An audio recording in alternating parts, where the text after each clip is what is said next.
through, because it's once you put something out into the wild and people are using it, Yep. that you fully start to understand what it's capable of. The clients and the use cases shape the technology as it's going forward. So how was that sort of happening in those earlier years?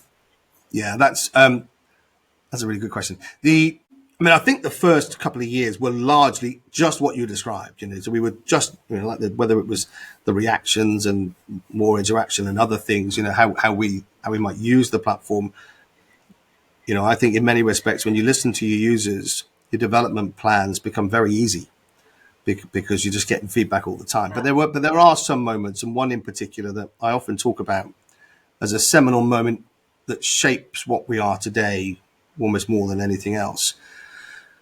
And that was, there was a moment working with an organization in 2019, and I let's tell the story in the same way because it was very etched. Or it's not very etched. It's etched in my memory. But I came in on a Monday morning, and one of the first emails I got was Chief People Officer in one of our clients to say, look, we were looking at the wall over the weekend, and to bear in mind at this time still you can the reactions, but there are no replies at this point, so it's still relatively static.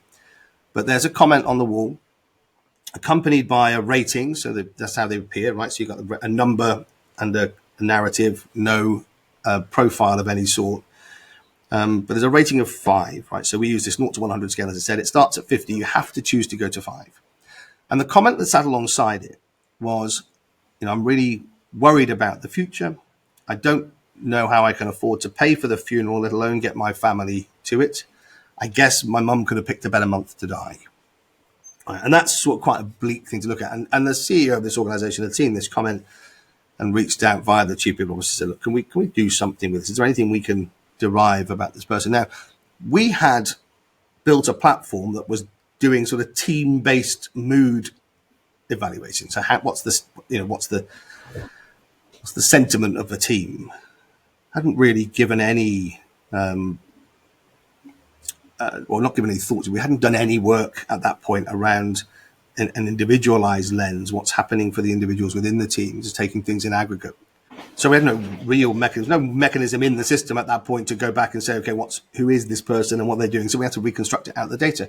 And what we saw was fascinating because you build a profile of an individual user based out of the data and say, okay, well, who is this person and what are they sharing? And we could see that 5 or 6 weeks prior, it was a lady in the US, as it turned out, and she was, I say this,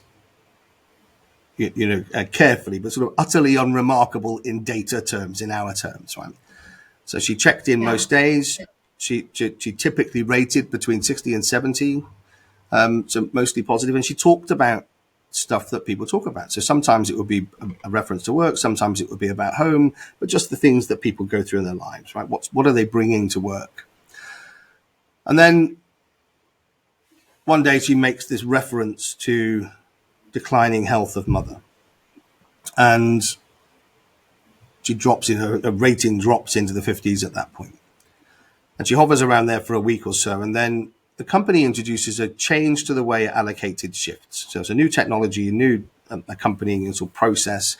And that had a broad effect on lots of people in this organization. So suddenly lots of people concerned about change in the way that people get concerned about change, but had some particular impacts. But in this lady, it had a compound effect in as much as, we could see then over the following weeks,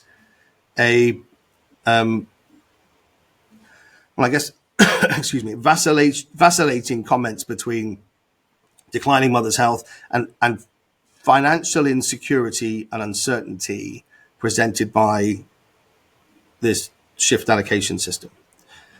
Mm-hmm. And so and then what we were looking at was a straight line decline, so 50s, 40s, 30s, 20s, teens, single figures that result in this comment. And I think I had a massive penny drop moment because, as I mentioned before, even though we weren't really thinking about happiness, I think there was probably in the back of our minds this idea that if people could only be happier at work.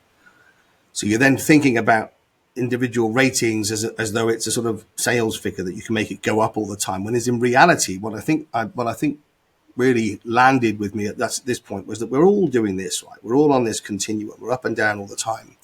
And arguably what we're trying to do is stop individuals going into decline, or at least, I think today, as we would describe that, rather than how happy people are, any of those sorts of things, we'd be talking about, what's the balance between good and bad days that people have, that sort of thing. Anyway, so that was a really big moment that we changed the way we think about what we're trying to do and how we utilize the data. The second part of it that we realized contained within our data set were all the clues we needed to be able to identify and intercept people who were showing the signs of personal crisis, distress, decline, the sorts of stuff that leads to, prolonged stress, anxiety, burnout, all those sorts of things that we know are prevalent in the workplace.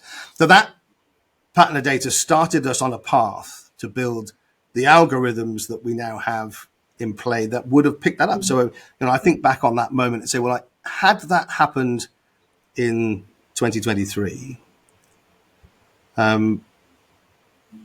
we would have picked it up very, very quickly. So Harkn would have seen that here is somebody that something is going on for, and popped up a flag, generated one of those cases that, we talk about. So sort of an alert system that says, here is a person in your organization, an anonymized package of data, and that secure one-to-one link that that enables us, or enables people in our clients' organizations to reach out and connect to somebody and say, look, I don't know who you are. I can't know who you are. Harkn has just identified that you might need some help, or you might be struggling, or you're having a tough time, whatever it is that people tend to say. And, are you okay? Would you like to talk? You can talk to me on here. You'll stay anonymous, that sort of stuff. But that all came from, almost one moment where we saw in the data that there was some different stuff in here. I think that started the whole chain reaction of stuff that we did.